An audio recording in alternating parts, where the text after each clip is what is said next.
Sa parabola ng madulang na tagapangasiwa, paano pinuri ng kanyang Panginoon ang pamamaraan ng tagapangasiwa na nagtataguyod ng kanyang kinabukasan? Bilang maparaan, may karunungan.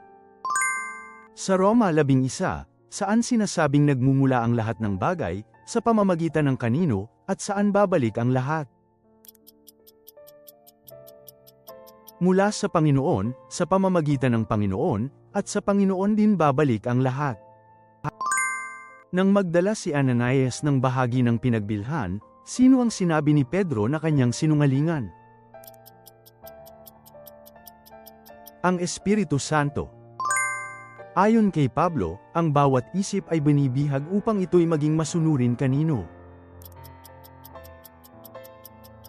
Kay Kristo.